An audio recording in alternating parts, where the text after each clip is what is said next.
Hello and welcome to episode 281 of the Should I Play This Game podcast for the 15th of May 2023. As always, I'm joined by the one and only Steve Francis. How are you? Hello. It's been a couple of weeks since we've done one of these. Real life got in the way, essentially. Yep. And we're just a bit You were behind. sick. I was sick, and yeah, and we're actually recording a day earlier than normal because of Mother's Day. So we're recording on a Saturday rather than a Sunday.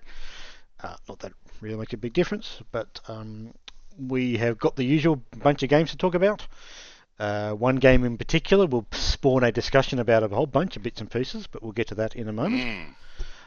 We'll talk briefly about when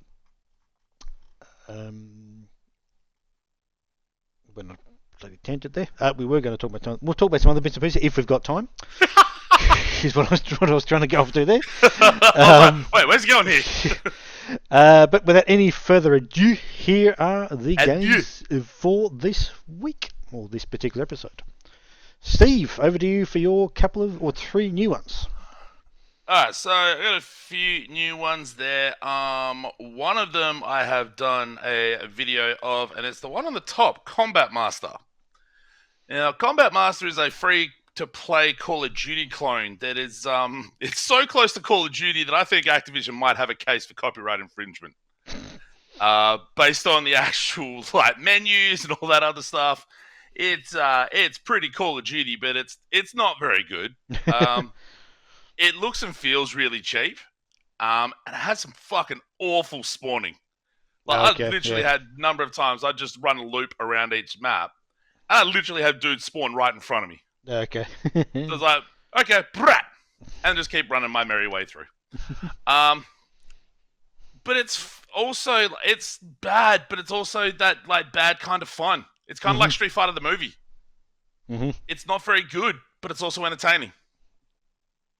So there's a video of that up on the YouTube channel if people want to check that out. I haven't gone back to it, but it was entertaining, and I spent way longer on that video than I probably should have. But, you know, what are you going to do? It's actually getting quite positive reviews on Steam, though.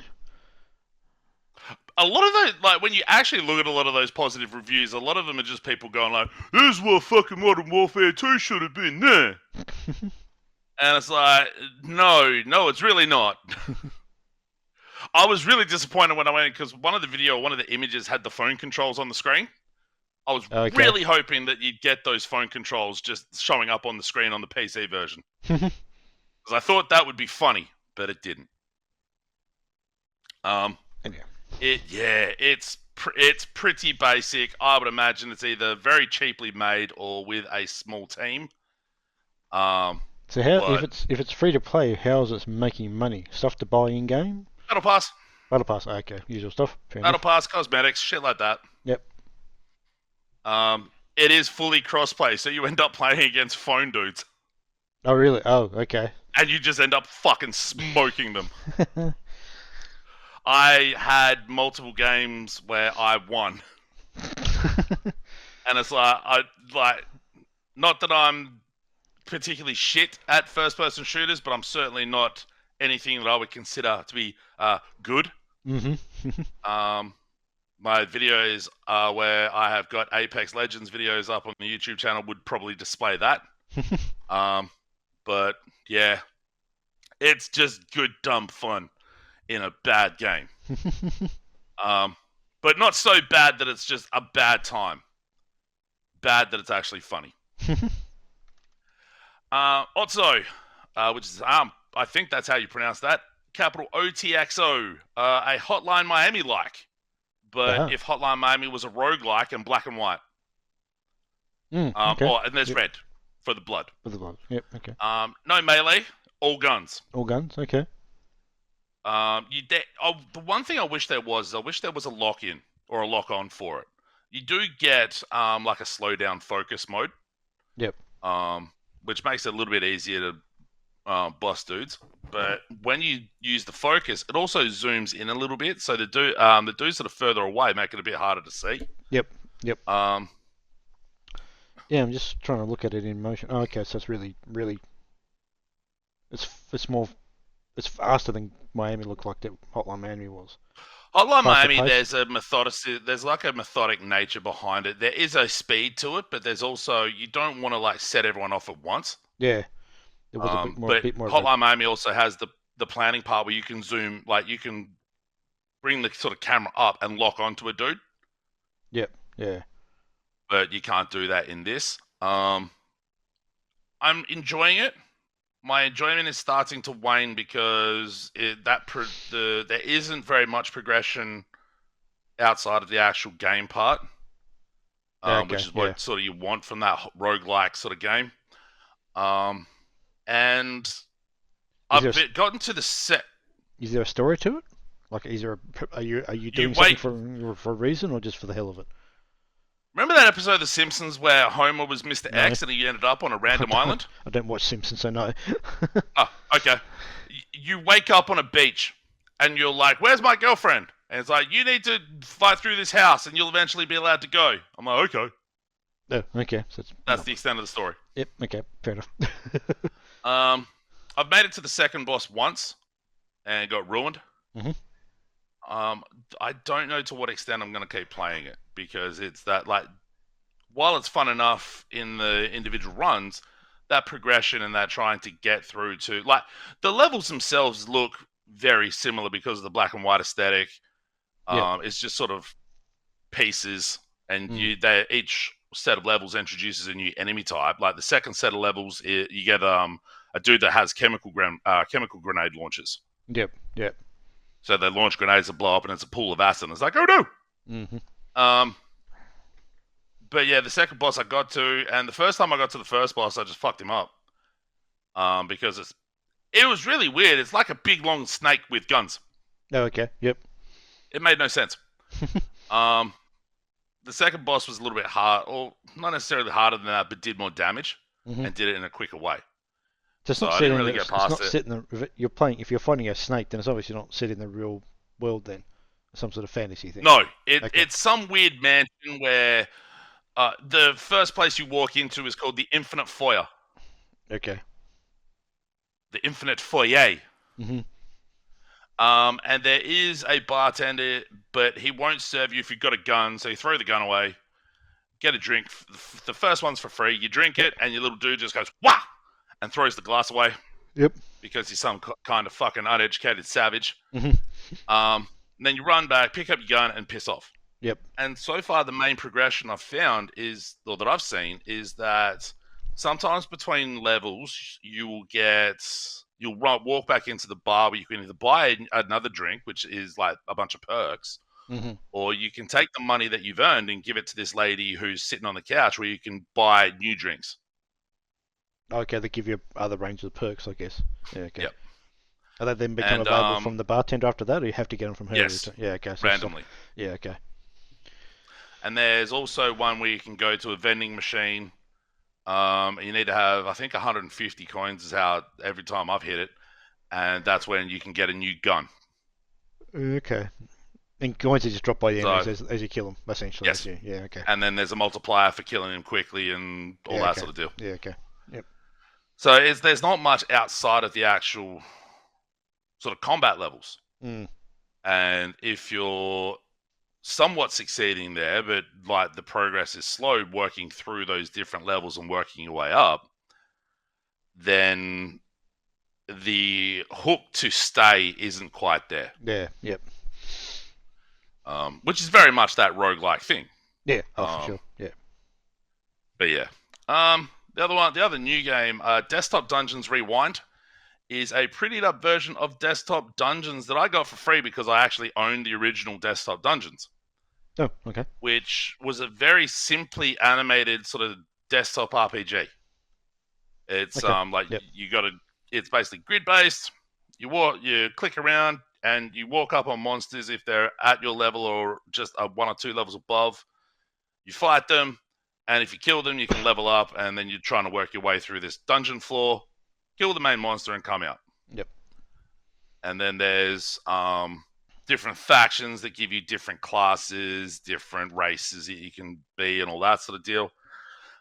It is a pretty cool mix of that puzzle, RPG, and strategy element. because you got to puzzle out how to work through and how many of the enemies to kill to actually level up enough, and how much of the map to unveil, because as you unveil more squares on the map, you actually heal and get mana back. Okay, so there's a bit of a balancing act there. Yeah. Yeah. So if you go through and reveal the whole map, then go like fight a level 9 dude, and it's like, oh, I need to heal. Oh shit, I can't. And then you try and fight the floor boss, you can't do anything. You die. Yeah. Okay. The RNG elements of it just do feel like they fuck you a bit. Yeah. Okay. Yeah. So I've got like 3 hours into it, or I've put 3 hours into it. There is a puzzle mode where it presents you a scenario. You have to figure out your way to work through the scenario as it's been presented to you. Rather than combat, you mean? No, it's a combat. It's a combat puzzle. Oh, okay, gotcha. Yeah, yeah. So it might be like an 8x8 grid, and it'll have a bunch of monsters dotted in a certain way, and you have to figure out how to get through it without dying. Yeah. Okay. Yep. And some of those just have some really weird esoteric solutions that I'm like, nope. Yeah, I don't know. It's fun. It was fun for the first, and interesting for the first like couple of hours, but beyond that, I don't know how much I'm going to stick with it, just because of those elements where it's like, I'm literally in a situation where I walk in this map, there's monsters and shit here. I'm not going to be able to kill them all and get out. Yeah. Okay. What the fuck? Yeah. So yeah. Or at least it feels like you're just running up against the wall and just running into the wall and getting nothing out of it. Yeah. Yep. And then there's the games I'm still playing. Still playing some Apex. I ended up topping out the Battle Pass for last season. Oh, okay. And I only started playing that season, I don't know, halfway through it. Turns out when there's a lot of different challenges that you haven't completed yet, you can knock off quite a few at once with like one character. So that does work your way. Yeah, okay. Make it easier to work your way through the Battle Pass. We guess. Do the challenges? So the Battle Pass is over several months, isn't it? Like 2 or 3 months or something like that, isn't it? Yeah. So do they have 3 months? Do they add things to it as you go along? Is that when the Battle Pass comes out? Every it's all week out? is a new set of challenges. Okay, so those challenges, once the week's gone, you can't do them again. You're buggered. You can't get them. No, you can actually keep doing them. It's not like the Forza Horizon week okay. seasons. Okay. Where so once you're done, yeah. They don't, okay, so if you miss a week, then you don't miss out on those challenges. You just can go back and do them. Yeah. Okay. It in fact is actually probably better, because you might get a situation where if you don't play it for a few weeks, you might get 2 weeks worth of challenges where it's play 12 games with 1, 2, 3 characters. And then the next one, the one from another week, will be 1, 2, 3, but there might be 2 characters that are the same across those 2 challenges. Yeah, okay, and they count. They both count to each challenge, sort of thing. Okay. Yep. Okay, so you can get 2 Battle Pass levels for the price for the doing one challenge sort of thing. Get you 2. Yeah. Okay. Yeah. At least you don't have to do everything twice, kind of thing, which is that part's pretty good about it. Yep. Okay. I've played a little bit of the new season. The new character is fucking overpowered to shit. Okay. Yep. So his active ability is he had, like, remember the smart pistol from Titanfall 2? Yep. So he basically has one of them, but he fires a dart at you where, for a period of time, your gun can overheat. Oh, okay. And if it overheats, it explodes and does damage to you. That's interesting. So it makes you effectively useless in a firefight for a good 5 to 10 seconds. Yeah, because you can't base it. Okay. Yeah. And particularly if you've got an LMG. Yeah. And like the Spitfire does a certain period of, like, certain amount of damage. It's pretty consistent in the mid-range. But like if you're, normally you can just hold it down for the full clip if it's 50. Yep. And it can be really effective to take out 1 or 2 dudes. But if it overheats, you can't do fuck all. Yeah. Then his passive is that he can carry a 3rd gun. Oh, okay. Like that doesn't have the ability to have attachments applied to it, but it can still carry a 3rd fucking gun. 3rd gun, yeah. And then his ultimate is basically he gives you unlimited ammo, faster movement speed, and I think faster reloading. No, okay. Jesus, okay.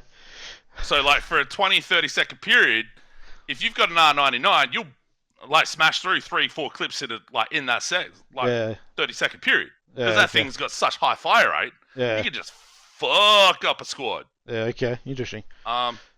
as soon as I saw a video with the powers in it before the abilities in it before it launched. I'm like, this is fucked. Yeah, okay. It's interesting. Okay. Like, it's really piss poorly balanced, and coming at this from the concept of one of my main characters is Caustic, where he's got the chemical traps and shit.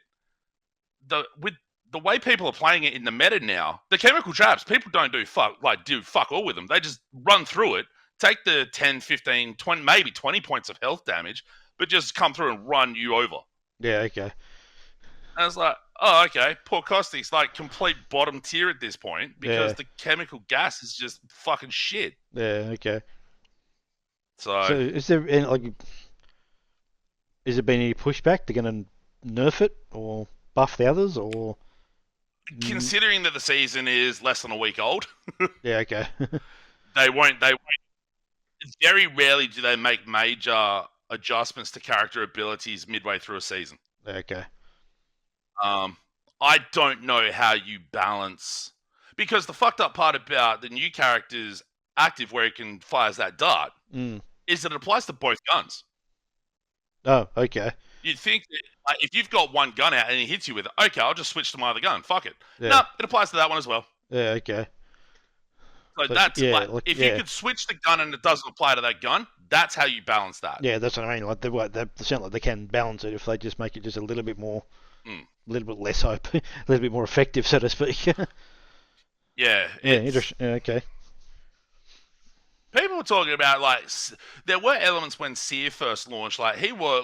He has his ability where he'd throw down this digital tunnel where he could see, like Bloodhound, where you could sort of scan where people are. Yeah.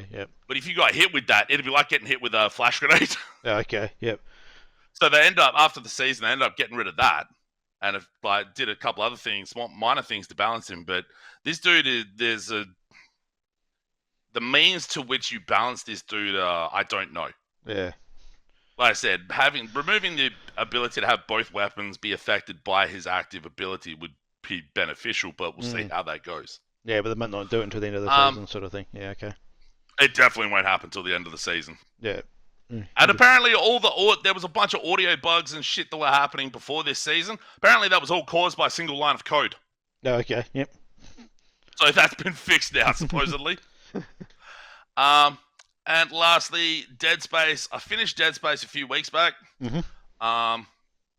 There is a secret ending you can get, which you can only get on New Game Plus. So I watched that secret ending on YouTube, and I'm like, this is fucking stupid. I want to see that.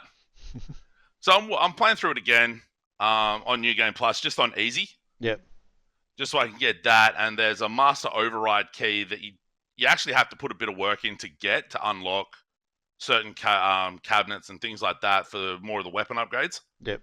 I figured, all right, there's an achievement for finishing New Game Plus. There's an achievement for just using the plasma cutter as your weapon through the whole game. Once you finish the first time, particularly if you just focus on the plasma cutter, you upgrade that thing so it's just an absolute beast. It's like a Desert Eagle you're walking around with. And you just fuck fools up with it.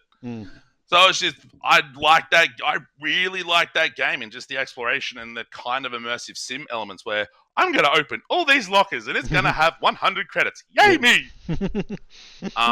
But yeah, I'm working on, I've got a guide on my phone so I don't miss any of the components that'll get me that secret ending, because I don't want to, if I miss one, that'll fuck me off. Yeah, you're not going to, yeah.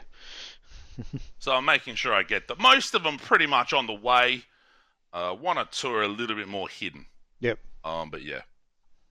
And I will quickly hit a viewing. You talked about we did this on a Saturday. We literally started recording this about 20 minutes after I got home from seeing Guardians of the Galaxy Volume 3. Okay. So I went and saw that down with a mate of mine. And I'm still the cinema going process is kind of fucked a little bit, because you get 10 minutes of ads to start off, and then the trailers go for another 10, 15. You don't actually start watching the movie till fucking 25 past. Oh, yeah, the movie, the start time of the movie is not the start time of the movie, it's just the start time when the cinema opens. When I went to that, I don't know if it's the same thing. You went to Village one, I assume? Village Cinema? No, Reading. Okay. So when I went to that Metallica thing a couple of weeks back, and I bought the ticket on my phone, so I had the ticket on my phone as like a thing to scan, I just walked up, No one was checking tickets. I just literally walked into the cinema.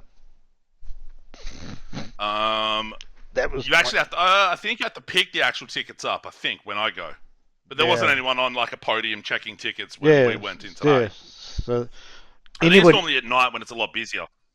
this was at 7:30 on a night. Like this was really odd. Oh, okay, I, I was I, wrong then. I literally, anybody could have literally walked in and just started watching that.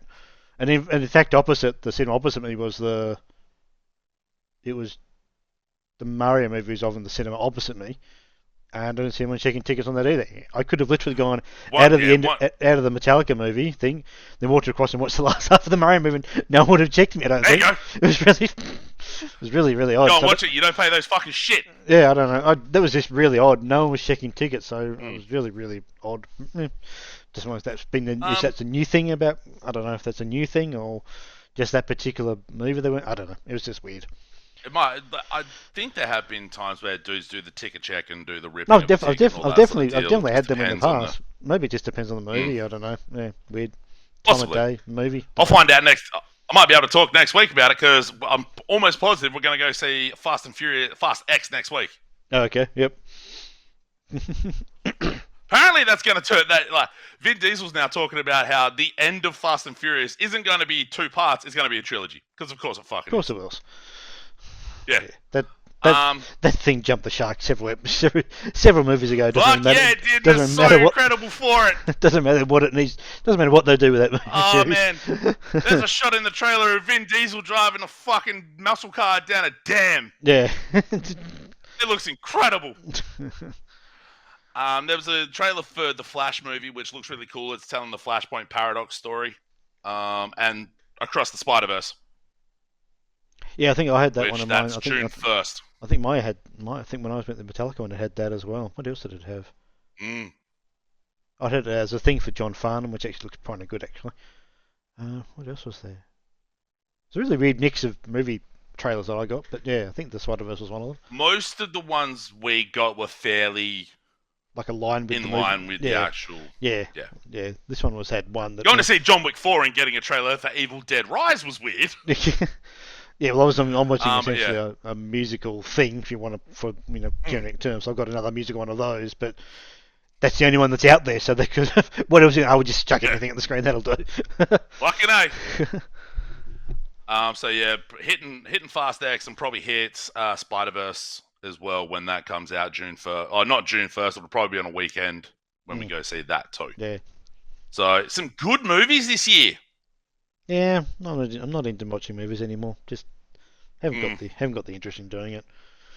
So it is. Not saying they're good. Not good. They aren't good movies. I just don't watch movies anymore. To the level the process of and the rigmarole of going to the cinema for that sort of element is. Oh yeah, for sure. Yeah. It's like the length of the movie plus. What, an hour and a half, depending on how far you bullshit with the or the ticket you got to eat around it and parking, all kind of crap. Yeah. But yeah, that's been my last 3 weeks. So I'm curious of one of the games on your list because I was really interested in this before it came out, but the reviews weren't crash hot. I'm going to assume it's it could be either one of the new ones, I guess, but. But, no, one of them had some really positive reviews despite a whole bunch of bullshit. Yep. So we'll get to the Star Wars one at the end because that's going to lead into a discussion we're going to have. I'll go to the bottom one first. I'll go to Ni No Kuni 2. So I finished the story of that, or the main story of that, and all the main quests. As that's got the several DLCs added to it, there's still more side quests I need to do. So I've done the 185. I think it's 185 or so base side quests. 175 base side quests. Anyway, so I've done all of those. It's fucked up when you put a number on it like that. Oh yeah, that's how many there are. It just like they do like they to do number them. That's the good thing about it. Like this is quest number 065. Oh okay. A lot of them sort of require you couldn't get them until a certain point in the story, so you had to basically wait. Some couldn't be completed till the very end of the story because a particular thing came available at that point. So I had like a side quest. I think the number was like 17 for like 20, 50, 60 hours of that game. I just could not complete it Oh, that pisses me off when that happens. because I just could not complete it because I didn't have the ability to do it until the end of the story. So I used to guide all the way for most of the time just to make sure I wasn't going to miss anything. In terms of picking up the quest, because some of them were, if you missed the point of picking up, you couldn't get it again, sort of thing. So I looked to use the guide. I literally printed out. You can't see me here. I printed out the big friggin' list of things. I ticked them off as I went along to make sure I got them all. Um, um, I'm going to go through the story of that game because the story of this game is kind of bonkers. So I'll put not this. It's a 4-year-old, or not even be a 5-year-old game by now, but I'll put chapter markers in the thing about this, just so people can skip this bit if they want to. So it's, people want to play it, so I'll skip that. But the game features. We went through our little video probably about a month ago now. I guess must be. Yeah, the checkout was about a month ago. About a month ago. So the main protagonist is. I'll give him his full name so you get the full name, because you were complaining or not complaining, you were judging their basic name for this particular character. So his first name is Evan. His name was like Greg or Craig or something, wasn't it? It's Evan. Evan is his first name. That's right. His full name is Evan Pettywhisker Tildrum. So it's a good name when you in all. That's not bad. It's actually a good name. He's the to be king of the Ding Dong Dell kingdom that was in that particular game, which I think is another great name. I don't know how you meant to take that story seriously with Ding Dong Dell. You know, well, wait till I start talking about the rest of this story and you'll see. Oh, fucking hell. So, hang on, are you basically Simba?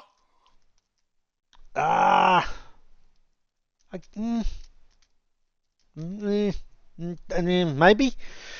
We'll go. We'll come back to. Dope if there was a scene where the characters sing, "I just can't wait to be king." And you also, the other main character is Roland Crane, who is president from an unnamed nation of Earth. It's very much implied that it's America, but it's not expressly said.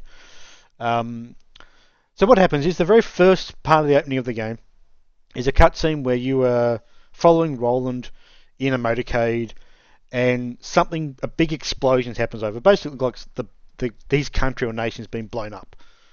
And in the process of that, he gets transported from his world into Evan's world of the game. He just basically he appears inside Evan's room, which is a bit weird, but we'll push past that. Hang on, no. I don't think we can skip past that, because how old is Evan?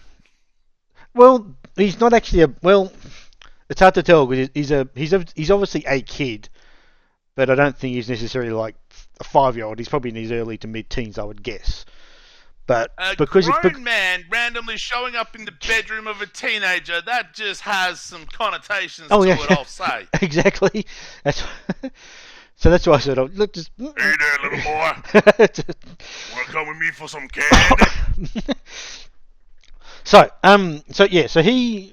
King Evan, or about to be King Evan of Ding Dong Dell. Like if his nameplate just came up and said "about to be King Evan," that would be the best shit ever. He's basically overthrown by a coup by a character called Mousinger, who is a mouse. That's a mouse, yeah. And he's basically essentially kicked out of his kingdom. And then basically the main part of the game is then Evan, he wants to idealistically create a kingdom where everyone can live happily ever after, that kind of, idealistic stuff. And result of that, he goes to multiple other kingdoms and gets them to sign up to what's known as the Declaration of Interdependence. So this kid is like, as I said, he's like 13 or 14, and he's basically bringing all these different worlds together to be one big happy group and not fight with each other. And he's doing this as like a 15-year-old. It's kind of, as I said, he's got some balls, this kid. He's got some chutzpah. Well, I mean, when you started describing it, it's kind of like, oh wait, he's just going there and he's going to just imperial, like run the imperialistic fucking subjugation of the people and all this sort of shit. I'm like, what the fuck's going on here? They taking No, some lessons from. no, he helps them out. He basically does a bunch of loyalty missions for them, and they then sign up to his new kingdom. Basically, is how they come across. Hey, I brought you some wheat. Be my slave. Okay. um, but what the other part that's happening is each of these leaders of their kingdoms have what's known as a kingsmaker. It's a really big, powerful beast that belongs to them, like it's bound to them by sort of this, this sort of magical, Rawr. yeah, basically. And there's someone who's trying to, um, what's the word? Take these king's bonds from each of these characters to because he needs all Oh, four of that's them. right. I remember the King's Bond shit. He needs four of them to resurrect his own king's bond, which I'll get to later on.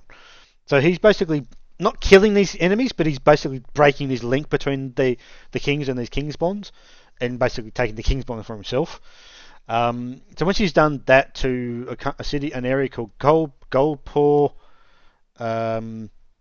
Hydropolis, Ding Dong Delhi. That's basically where it starts essentially, but comes back to that. And the other one is called Broadleaf. So Broadleaf is a really technically advanced place. Hydropolis is basically a place in the water, like it's on the ocean sort of thing. And Goldpore is just a casino kind of New York City, bright lights kind of a city sort of thing. Hell yeah. So so eventually this Dolaran character gets all four of the King's bonds. In the process of doing that, that's the process that triggers them to join up to Evan's kingdom thing that he's doing. And while you're doing this, you're also doing a bunch of side quests that are completely irrelevant to the story. Like there's no link at all to them. You're gaining a bunch of these citizens to get more stuff that you can do in your city. And you're just going along like that. And then eventually you get to the very end where you want to basically stop this whole thing from happening, getting this four kings wanted to get this other king, this kingsmaker made, because Dolaran's trying to use the four kings bonds to create a city, another kingdom. I'm trying to get the name of it right because I need to get it right. What's it called? They don't have the name of it in here. I'm using this as a document because there's just so much bonkers around it.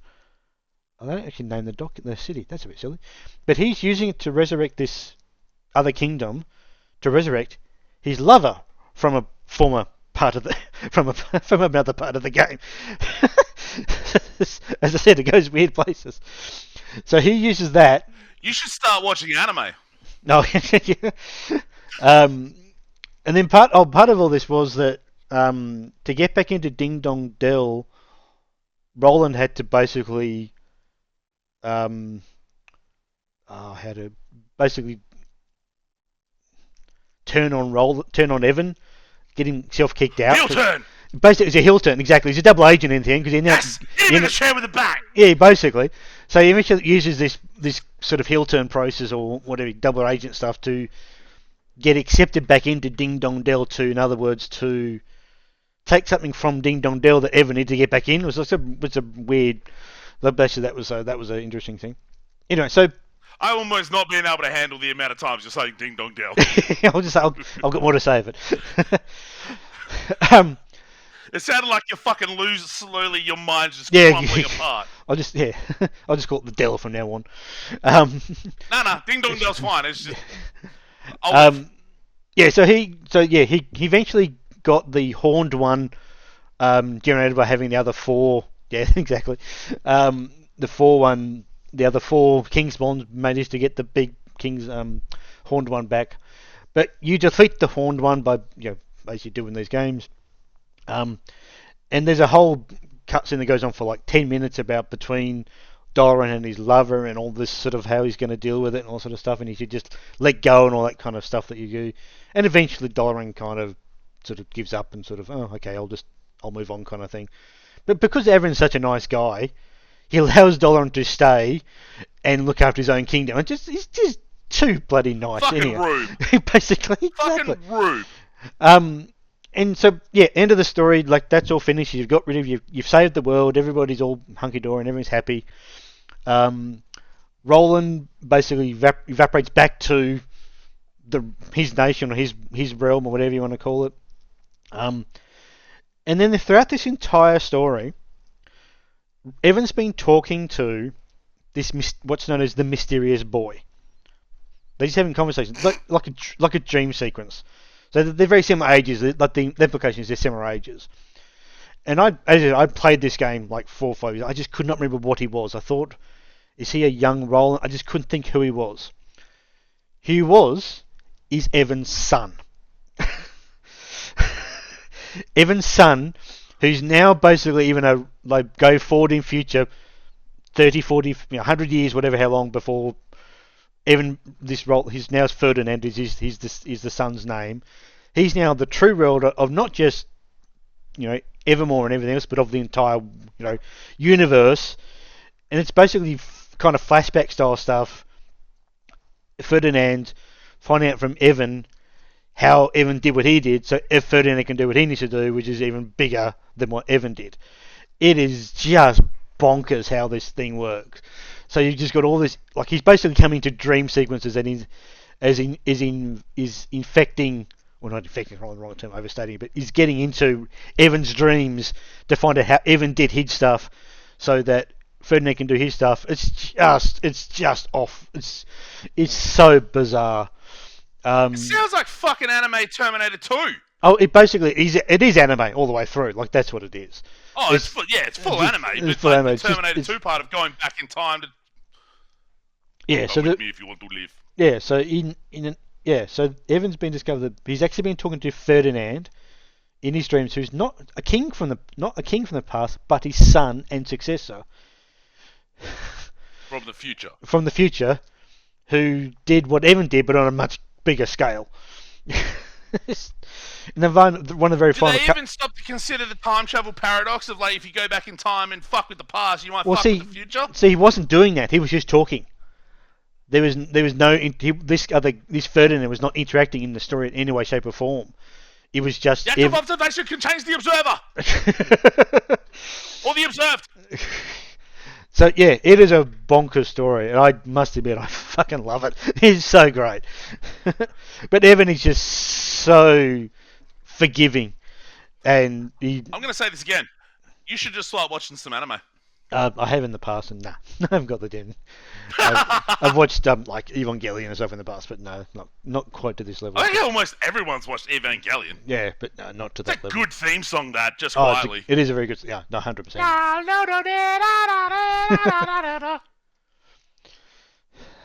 Yeah, so that's the bonker story that is Well, what the fuck happens to old mate when he goes pisses off back to his own point? So Roland goes back to America, let's say, for the want of a better term, and he's basically trying to do the exact same thing in Earth that Evan did in Ding Dong Dell.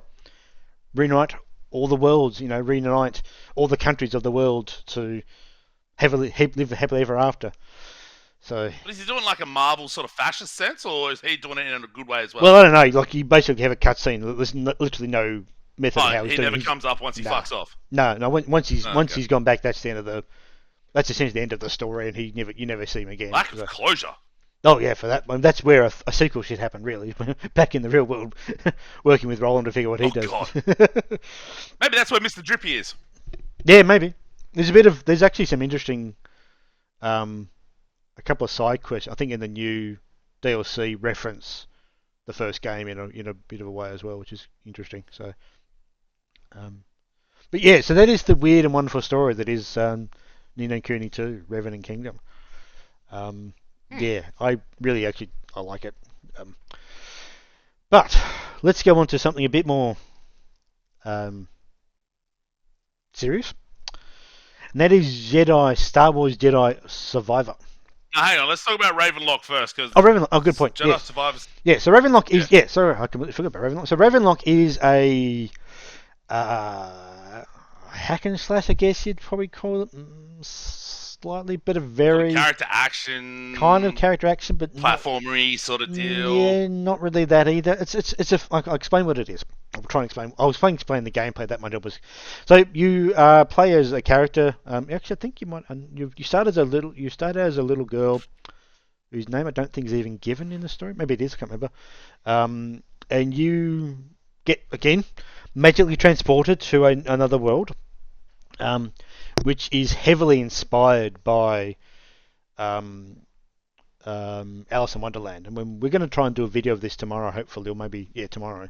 That'll become very clear when I show it in the video. Um, and it is basically a game where you've got a shield and you've got a sword, and that's it. They never change. You don't get a spear or a archer. You've just got a sword for the entire game and a shield. You can upgrade your character to get more health and do more damage. And you basically just spam the attack button over and over and over again.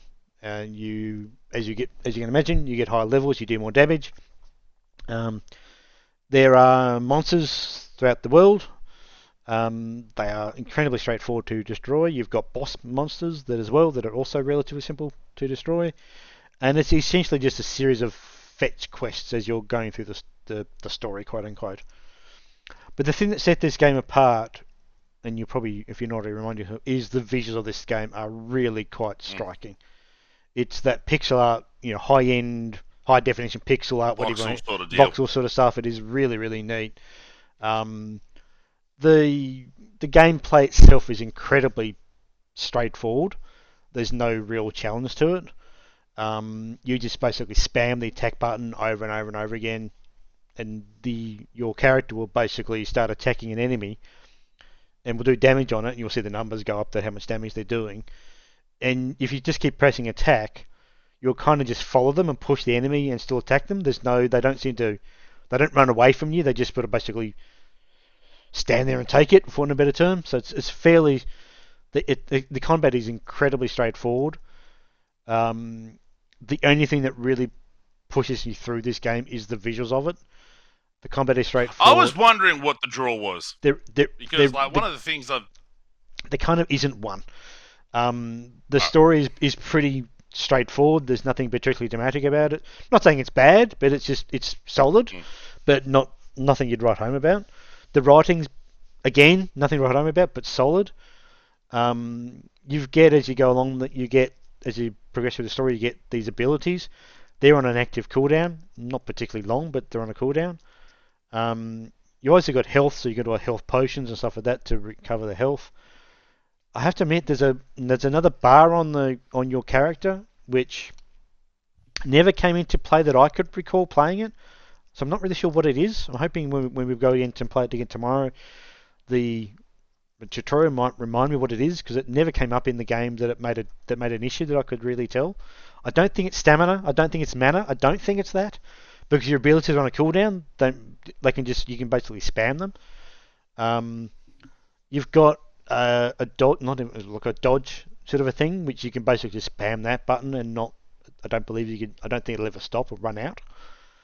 So yeah, it's visually, as I said, is what is the main look at this, is the main driver of this game, and it's a bloody good look. I mean, I must admit, it's what made me keep playing, just to see what because there are different parts of the world you go to that have got their own sort of visual look to them, and looking and getting to those environments and looking at what they've created is neat, and that's a good draw of it. Very similar to what we just did with what did you talk about with Ni No Kuni 2. You're basically trying to sort of save this particular world from an evil being, basically, and that's really it. There's not, the story is tropey. Like it's just nothing really dramatic about it. Having said all this, it's incredibly short. You'd knock it off in 4 hours tops, if not less. If you just went through the story really quickly, you get achievements just by walking into places. I played on Xbox. I got 1,000 achievement score out of it. I very rarely do that on games, because when I finish the story, quote unquote, I basically then essentially walk away. I don't really care about achievements beyond that. But the time I was getting close to this, I thought I must be getting close. The story comes to an obvious it's an obvious conclusion kind of thing as to where it's going to end up, where you're going to go. So I got to this point and said, okay, how many? I've got a lot of achievements. How many have I got? Oh, okay, I've already got 2/3, 3/4 of them. Let's look up a guide. Are there any that are missable, just in case there are some that I can do? Mm. And realistically, the only one you could maybe miss, but the intent you can still get it after the story, is there's one to collect these figurines, which you do a little dance in front of them, and you do that little bunnies sort of vibrate and then pop into the middle, poof into the air. And once you've got all of those, that's an achievement. You pretty much get an achievement for story stuff all the way through. That's basically unmissable. And then I think that's about it. Really, like the achievements are just incredibly easy to get. Um, so I didn't read any reviews of this game at all before. I just liked the Mm. look of it and played it. It's on Game Pass. I have bought it because it was I got a value out of it. So I have bought it. What were the reviews of it? Because I didn't read any reviews of it. If there were many around, what were they? What was the main PC complaint? Gamer. Was there main complaints in them? Because I can imagine. It, I'm on the Metacritic for the PC version. PC Gamer's review, they gave it 51. I think based on what the quote on Metacritic is, it'll pretty much summarize, I think, what you just said. Beautiful, polished, and painfully hollow. Yep, Ravenlock's bones are immaculate but lack meat or connective tissue. yep, that's basically it. Yep, exactly. Couldn't have said it better. Yeah, it's just it does a lot of things really, really quite good individually, but they just come through as a bit of a Like the mere pack. simplicity of the It's a combat and like everything else. yeah, as I said, there's only one attack button. You're pressing X the entire time. You've got a shield. I don't think I ever used it once. It just was Fuck not. yeah. It just wasn't needed. I think in the entire time, I think I died maybe twice. Definitely once. That's because I just wasn't paying attention to my health at the time. I just got whacked by a big enemy, by a boss, and died and had to reset a bit. Lost a bit of time, but not much. But yeah, like yeah, like that reviewer's sort of phrase there just summed it up pretty well. So, Mm. would I recommend it? Game Pass, yes, because you're getting it for as a part of the service. I'm not too sure how much. Depending on how much you value your own time and what else you got to play and all that sort of Oh, shit. for sure, absolutely. I mean, it was probably for me. It was just a game that at this right point in time, it was a game that um, the timing just worked for me, sort of thing. Mm. I'm not even sure it's even on Steam. I don't think it's on Steam. It might be on. It's not. It's epic. It's on Epic, is it? Yeah. I'm curious what the price of it is. I'm curious about that. Let me just. Oh, that was a bit of stuff. 35.40 off the top. What 25 US. So about 35.40. 35.40. Yeah, that's probably a little bit steep for it. I would think. Mm. As you're gonna get 4 to 5 hours out of it. Like you could play it for less if you just went through it without worrying about any of the side stuff. Not there's any side stuff. Any of the other stuff you could do with it. Um, but yeah, I don't think I would recommend it at that price. If you're on Game Pass, Xbox, then yeah, that's no It's brainer on really. PC Game Pass as well. Oh, he's on Game. Okay, so it's 35 I'm Australian. pretty Yeah. sure it is. Let me just double check the old Xbox app. Yep. Um, so 35 Australian. Um, I could see them putting. I could maybe see Yes, them. it is on Game Pass on PC. Okay, so it's on the part of that. So that's where I definitely would get it if you're on there. If you've got that service, would do that. Yeah, but for $35 Australian, I think it's probably just a little bit. It's probably about $10 too much. I'd say $10 to $15 too much. It does have a really good name for the developer though, which is called Coco Cucumber. Um, Mm. and they've actually done in the past one other game. I thought they did a game that I thought. Riverbond. Yeah, that's the one. That's the one. Yeah. So yeah, it's officially a nice looking game. That's probably, as I said, that's its selling point. Lots of bright colours. But as I said, very Alice in Wonderland inspired in terms of its style and its environments and its characters and how they look. But beyond that, yeah, it's not a game that has a lot going for it.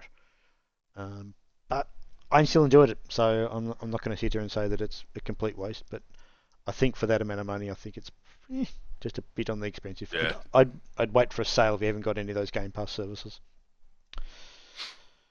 Right, let's jump on to Star Wars for the next, I don't know, till the end of the podcast, basically. So, I've bought this on Xbox, thinking I'd be safe from the issues that have been experienced on the PC, to discover that no, I'm not, and I've not played it since. I played it for maybe an hour. I've not gone back to it, because even on an Xbox Series X, it is not running particularly well. No. It's yeah, it's just. I mean, it's not even. It's even like you go into the options and choose the one where they say we're favouring performance. Yeah, performance mode. Performance mode. I think they even say they're aiming for 60. They're no getting nowhere near it. They may be getting 20, maybe. Like it's basically almost unplayable. It's just so jaggy when you're playing it. Just moving the camera and it's not even getting 30. Don't think unless I was going to say I've seen video footage of on the PlayStation 5 version running in performance, and it seemed to run pretty well. Yeah, not on the Xbox it doesn't. Fuck yeah! So that game's obviously from a performance perspective, fucked. It's basically fucked. It hasn't landed at all very well.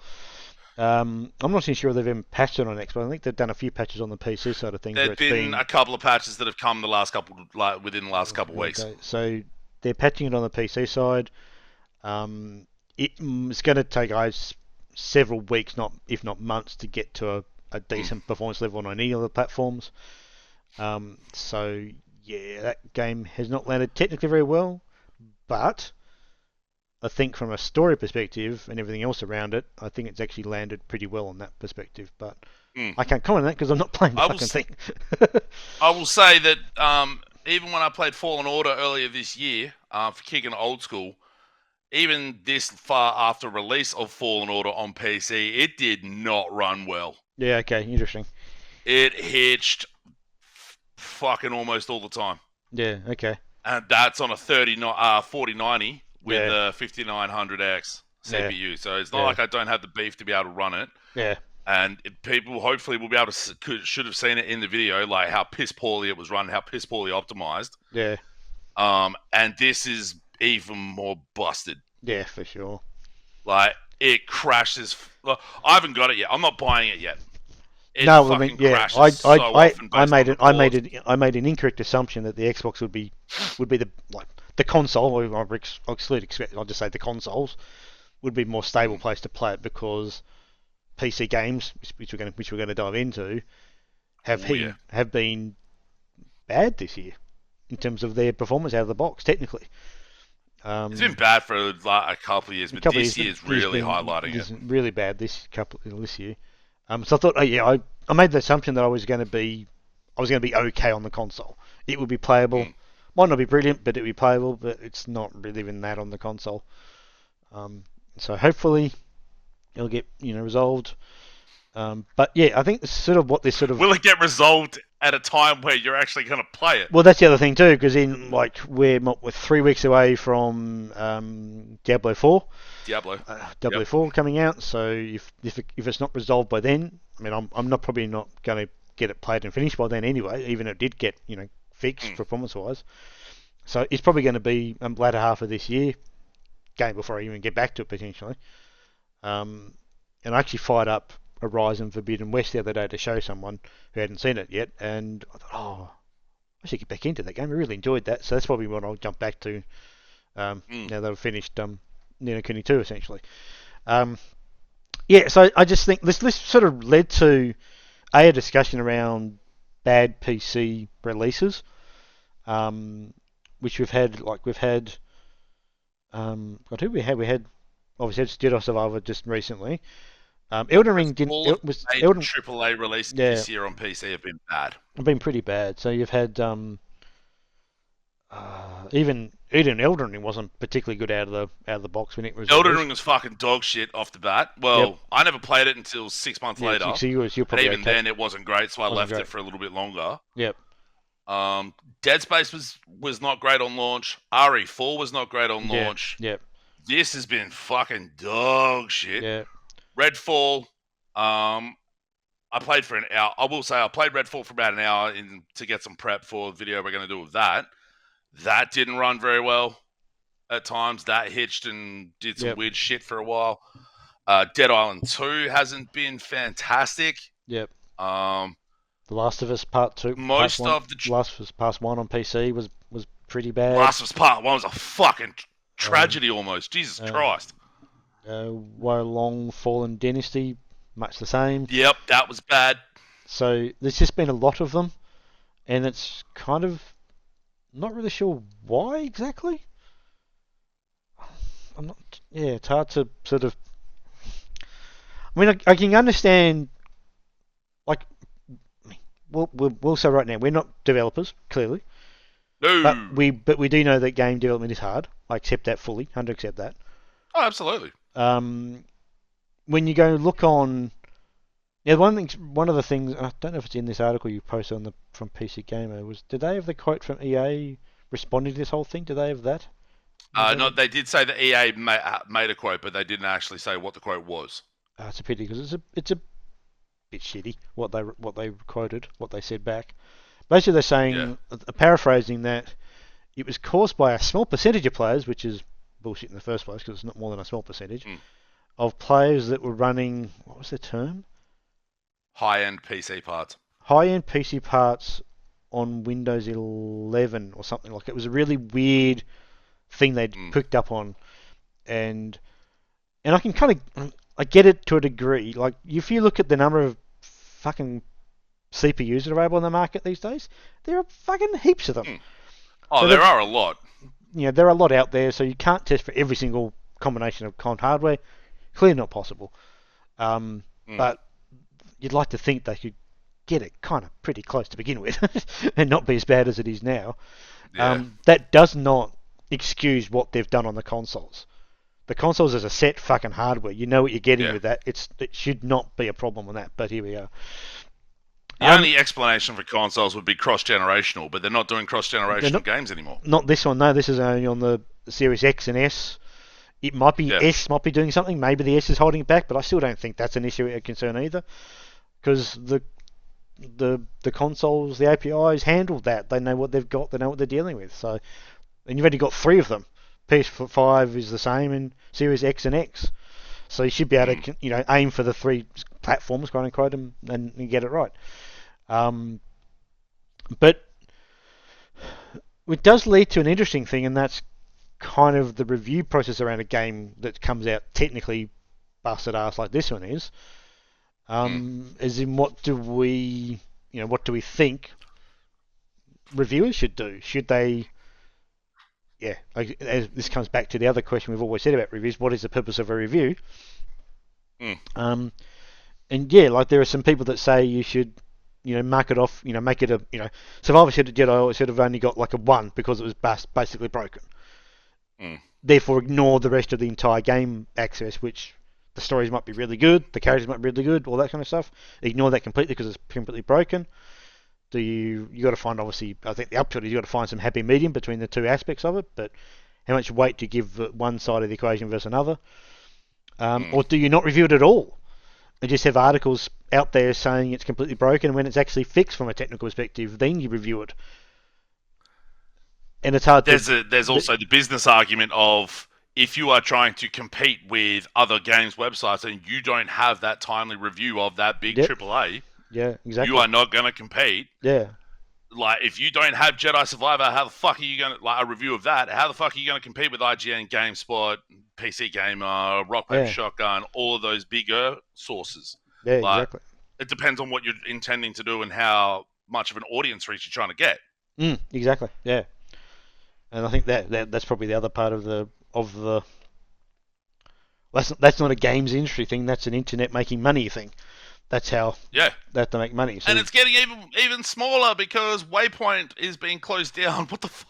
yeah, That's a completely different story for a whole nother time. But like the whole business around like games coverage on the internet has gone bleh, Yeah, it's Sort of just fucking went it's sideways. gone sideways. Yeah, like obviously, Everyone's trying to chase IGN, which is impossible because they've been kicking around for 25 years, yeah, and GameSpot's been kicking around for about the same amount of time. yeah, maybe a bit less. And obviously, as you know, we met quote unquote through the Giant Bomb website, and that's now completely different to what it was when we It's for, been borderline gutted. that's been basically gutted. You've now got Brad, Alex, and Vinny doing their own thing through Nextlander, which obviously by all accounts is going really well. You've got Jeff Gersman doing his own thing, and that's obviously going very well.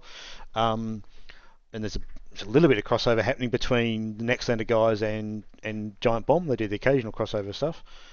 But like the only person there's no one left when we first met. Jan. Was Jan there when we first met? Maybe. I don't think he would have. Maybe. I mean, you can include Dan Reichert in that, but Yeah, but the more and more I hearing from him, and more I'm like, nope, you shut the fuck up. I like. I have no interest in listening to that guy talk at all. Mm. Yeah, so yeah, it's just sort of like going a bit of a tangent there, but yeah, the games website industry, whatever that term is so bizarre now in terms of how these sites make money, and that's why Patreon's such a big thing I think these days, that they can make money through Patreon by just getting those supporters, those core group of supporters, and hopefully giving them content that they are happy to pay for on a monthly basis. Because I think you mentioned you've stopped your subscription to Giant Bomb when I counted it when they got rid of Jan, when they got rid of the Jason layoffs and the news Jeff. came out about exactly how Jeff left. Yeah, I didn't know. And the circumstances around that, where it was basically either quit or you're fired. Yeah. And when he basically brought that out, I'm like, oh, hey, guess what? Fuck them. Yeah, so that was because that was. And it's like a shame because there's. Yeah, go. It's a shame because there's content there that's like good. Yeah, I mean the content was Still good. Yeah, like they're still doing but I think they're still doing unprofessional fighters and stuff like that. But yeah, like when we got together, they were independent when we met. I think, weren't they? Or had they just been bought by CBS? maybe under CBS. Maybe just under CBS by then. Then they got sold by CBS to Red Ventures for. Yep. That was only a couple of years, I think, lot. for quite a while. Then they got bought off by God. Who was it? The second one. Who's bought them recently? Fandom. Fandom. Thank you. Fandom bought them. Whiskey Media. Whiskey Media was sort of before that. Then it went to CBS. Then it was on to Red Ventures for a couple of years. And that's when Abby left. Abby Russell, and I think Ben Hack left around that time as well. I think when that change happened, maybe a bit before. Can't remember his timing of his leaving. Abby left just as they got after they'd gone to Red Ventures. And then obviously, as I said earlier, Brad, Vinny, and Alex, they bailed after that. And then obviously we mentioned Jeff Gersman. His issue happened. Then it got sold out to Fandom, and Fandom obviously either don't know why they bought what they bought, or don't know what to do with it, or whatever, or it's not making as much money as it was because it's gone. It's nothing what it was before when it was an extremely successful sort of thing. I don't know. It's just a weird thing to sort of review that whole timeline of that story of that website. The discussion around it seemed to be both Red Ventures and Fandom basically fucked that site into the dirt. Yeah, but I mean, that's a statement that means nothing really. I mean, what did they buy it for in the first place? What did they think they were going to get? Yeah. Maybe they didn't get what they thought they were going to. Maybe it didn't get what they thought they were going to get. I don't know. I'm just sort of speculating there. But I mean, I suspect that once you had Brad, Alex, and Vinny leave, like they were basically part of the core part of that site.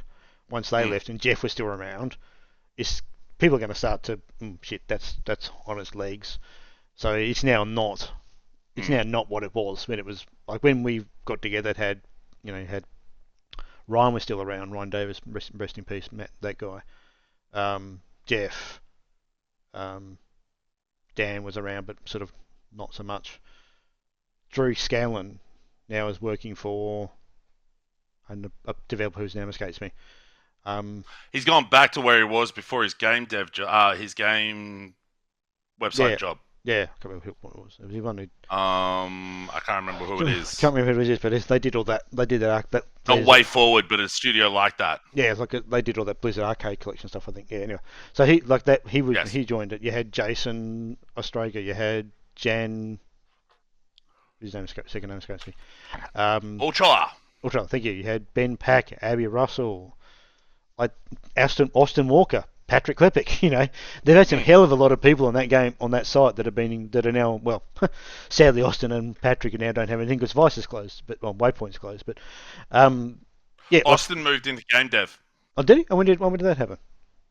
A couple of years, well, recent. Oh, okay, didn't realise it. 6 months to a year ago, off the top.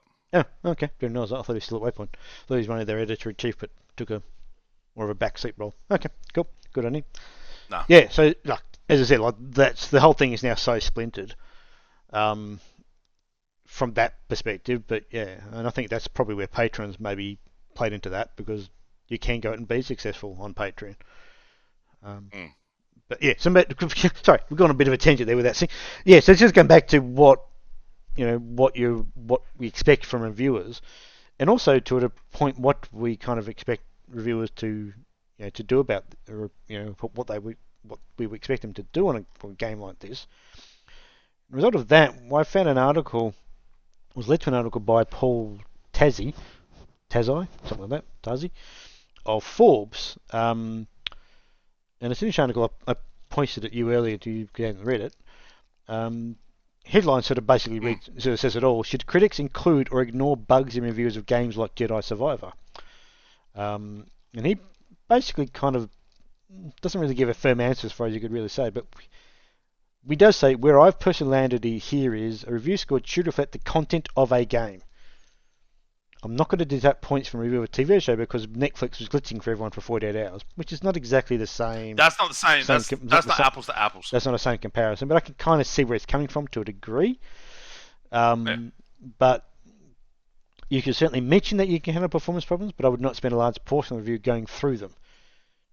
Now that I can also understand to agree, but I think with Jedi Survivor, they were too many to ignore. Like you couldn't. Yeah, not having to go through every single one. Your article would be 10,000 lines long, but you definitely have to mention that it is badly performing, and you should at least reference it. But what he would actually do is not review it, but write multiple articles about its bad performance and Yeah. it's getting fixed. Which I can see that being a possible solution to this problem per se. That's the Digital Foundry sort of thing, though. Yeah, like that, and that's exactly right. Digital Foundry are going to do that way better than any reviewer's ever going to do because that's Yeah. what they do. And I guess that's really discussion. What I mean. Do you read reviews anymore? Because I sort of don't. I look at scores. And that's and I that's look at and that's a problem in itself. yeah, of course it is. 'Cause I look at scores and I go down to look at the plus and minuses part, the overview of it, and that's about it. yeah, okay. Yeah, Because like I'll look at I'll try and avoid yeah, looking at scores because it's just it ignores the content of the review. But if they do a pros and cons or pluses, a good or bad kind of a snapshot, I'll probably look at that to get an overall of it. but most of my what are these games like sort of feedback. It's podcasts and videos. Yeah, that's the other thing too. It's less and less like There's less and less reading. for me. It's like written, checking different sources. yes, it's less of written content versus just listening to other Giant Bomb, Nextlander, Jeff on his own, um, um, Minmax, which is who's that now? That's with. No, Ben Hansen. yeah, is that with Game Informer? No, it was with Game Informer. He's not. He's on his own. Mm. Yeah, like that sort of content. No Clip. Danny and his rest of his crew have their own podcast now, which they sort of talk about this sort of stuff. Like there's so many content sources like that. Yeah. That are going to have. They're bigger than us, clearly, obviously. And that's where I would, if I want to listen to what a game is like, I'll go seek out those people's voices because Yeah. I've trusted them and I've known their their Preferences, their preferences, and tastes, their tastes have aligned from that are with sort of mine, aligned with your own. with Yeah. with your own for a decade plus in most of those cases. Mm. But reading a review from a random IGN reporter, a writer, is not how I get reviews anymore. In fact, I haven't gone to IGN in years. I just look at the scores, and sometimes I'll have a bit of a skim through the review, just if it's something different. Yeah, yeah. And the other, like, we haven't played it, and I don't know if you're going to get around to playing it at any time point. And obviously, Zelda Tears Yeah. of the Kingdom came out only a couple of days ago now. As of the time Yesterday, yesterday, at the time of recording. recording, and that game is basically unanimously given 10s out of 10 across the board, which I think is actually bad in a way, but that's just a different discussion. It's not quite unanimous. There are a few websites going like 9s. I think there was a Kotaku article where it's like it's good Yeah. that there are Zelda reviews that are 6 out of 10. Yeah, there's only one of them though. That's the point. Yeah. there's that game is clearly going to be given 10 out of 10s across the board. It would have to be really shits over it not to get that, because I think. But even some people actually point out that game runs badly on Switch. It really shouldn't run badly Which on it was Switch. always going to, because the Switch is. So why is it getting so fucking old. 10s then? If you're going to bag the shit out of Jedi, why is it getting 10s? I mean, Jedi Survivor got like 9, I think, on IGN. Yeah, I mean, not saying as a comparison point. If they've ignored performance, then that's a fair thing to do. But if you're going to They give make Jedi mention of it, but that's not the thing that drags it down. Yeah, from what I can gather. Interesting that that's how they reviewed it. I said I've not looked at reviews. I've just sort of seen the discussion about reviews. But yeah, I mean, it's just interesting how the sites have bagged the crap out of Jedi and to a degree Redfall and other games, but for some reason Switch gets a pass. I don't know. It's really odd, but anyway, is what it is. But yeah, it's an interesting discussion to have, and it's probably something we may come back to later on in the year to see if things get any fucking better with PC releases. Well, I mean, it's the reason why I was still playing Elden Ring into this year. Yeah, because it launched in such a fucked up state on PC. Yeah. So what? Just like, well. Yeah, go. You're right. I was going to say, I've got other stuff to play. There's plenty of indie games. Yeah. And shit like that, and I don't want to ignore them because there's some great ones out there. Yeah. And by and large, fuck it. And by and large, they come out behaving and performing pretty damn well. By and large, I can play them on my fucking work laptop, and I don't need this motherfucker. Yeah, exactly. Yeah. So you've got Street Fighter 6 coming out in about the same time as Diablo 4 comes out on the same time. Literally like 4 days before, I think. 3 or 4 days before. We've got some big games still to come out this year. It's going to be very interesting to see if any of them are, released better on PC. It's mainly the stuttering issues that are just the constant in PC ports. And I think we didn't cover all of them. Oh no, no. Way more fucked up ones. No, God, no. Even using the term port, I think gives somebody a bit of a free pass, because it sort of implies that some other part of the development team did it. Whereas in fact, in most of these games, like Respawn did all the work on all the platforms. It's not a port, it's just their fucking release. It's not a port, it's their release. Their version of it, yeah. Their version of it, which is bad. So the next big game we're looking at as far as a PC version is the Lego 2K Drive. Yep, in a couple of days' time. Yep. And that's at the end of next week. And then probably after that, you got your Warhammer 4,000, 40,000 bolt gun. Bolt gun will be fine because it's one of those boomer shooters, and it's the sort of Quake Doom-like graphical elements of it. That shouldn't be a problem. Lord of the Rings Gollum is 2-3 weeks away, so that'll be curious how that runs. System Shock's been delayed that many times that if it comes out and it's fucked, then there's a problem. Mm-hmm. And playing the demo of System Shock, it came out absolutely fine. Yep. The demo ran really, really well. Street Fighter 6 is largely going to be an online issue more than it'll be that rather than the actual. And the open beta for that is there's an open beta launching for that next weekend or next week. Oh, is it? Okay. And I think also so Friday night Blizzard is also doing a they're doing their slam this weekend. They're doing like a server /TAM slam, which is a good thing to Yep. do. Like that's been very clear as to what exactly that is designed to do. Yeah. I mean, they're literally calling it a server slam. Server So it's slams, like, yeah, yo, come belt this thing. yeah, come, I will be doing Street Fighter 6. Hopefully, it's the open beta, so it's got the online component. So I'll be playing some Street Fighter 6 for Friday Night Fight Night this coming Friday. hopefully Because that the goes demo well. didn't have any online in it. Hopefully that goes well for you. We'll see how it goes. Yeah. That's going to be the interesting thing. Because Street Fighter 5 launched in a fucking rough state too, both online and lack of features. Obviously got Diablo 4 a couple of days after that. I think Diablo 4 is going to be fine. Diablo 4 is going to be a network issue thing. It'll be network issue more than anything, there was in the beta we experienced. One game I'm really looking forward to. Aliens, Dark Descent. I think that's going to be fine as well because that's a XCOM style thing. So it's a strategy game. So you think that would be okay? I think after that we're sort of getting into some stuff that's not really a bit out of the. Atlas Fallen, I think, is the next big test, which is August 10th. Actually, the other one after that would be Armored Core 6. If you've seen the video about that could be. That is another FromSoft game coming out on PC, and the last PC game was Elden Ring, and it was fucked. Yep. Yeah, exactly. So I think that's probably looking at that game. I think that's going to be way more. Looking at videos of it, I should say.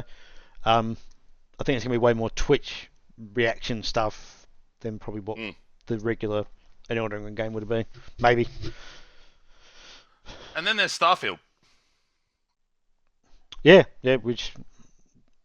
Let's knows? Not forget, Bethesda Game Studios' fucking games come out in a busted, fucked up shape. Yeah, but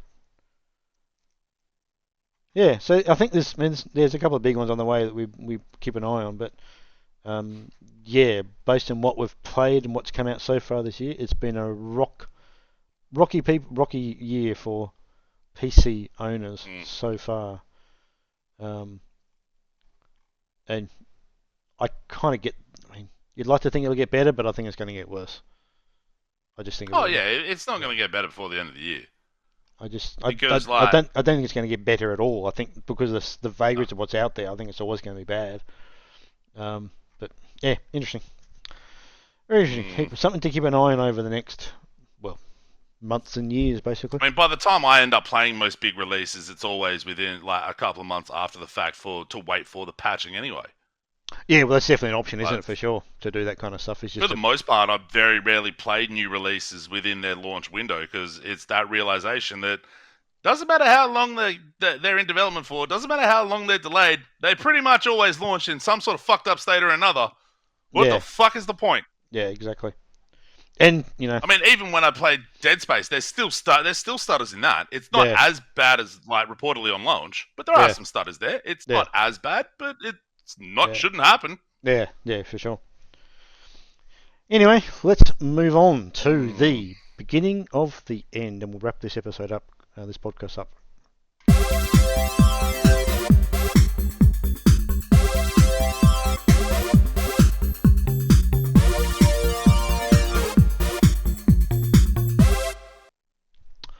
Alrighty, beginning of the end. We've got our YouTube channel. We're hopefully going to put a video up. We're hopefully going to do a video of both Ravenlock and Redfall. Will hopefully go up in the next couple of days. This podcast will go up on its usual time on Monday. We'll put those up after this. Obviously, you just mentioned you're doing your Friday Night Fighting in a week's time. Hopefully, with a working online version of Street Fighter 6. So yeah, that should be next Friday, and I will finish off Warhammer 40k Space Marine. I've only got 2 missions left of that, 2 chapters left of that, so that'll be done. Now, this coming week's episode will be the last one of those. Mm-hmm. I haven't figured out what I want to do for the next Kicking It Old School yet. Okay. Haven't got there. But yeah. Yeah, so we haven't. Yeah, we've got Ravenlock to do hopefully tomorrow, along with maybe Redfall. We'll see what the timing goes for that. After that, we're sort of a little bit up in the air about what we'll have after that. But that is the plan as it stands at the moment. So until then, thank you very much, Steve. Hang on, I got some must listens. Oh, okay, okay. A couple of must listens. Band from Russia called Extermination Dismemberment. Some slamming brutal death metal from Russia. or somewhere in the Russian bloc, because at least there's some Russian lyrics in there. Called Dehumanization Protocol. Very, very heavy. Very, very good. The new album by a band called Currents, called The Death We Seek. That's a great metalcore album that I really enjoyed. And last one, a EP from a band called Psycho Frame, which is a great fucking name for a band in the first place, particularly the style of music I'm looking at. Remote God Seeker. It's a little bit more chaotic sort of deathcore there. It's some great shit. I really enjoyed that one. Excellent. So, yeah, a couple of must listens there for some. Alrighty. Then on that note, thank you very much, Steve. Thank you. This was the end. This was episode 281 of the Should I Play This Game podcast. I was going to say, it's on the fucking screen. You can't get the number wrong. I just had to find it. That's the problem.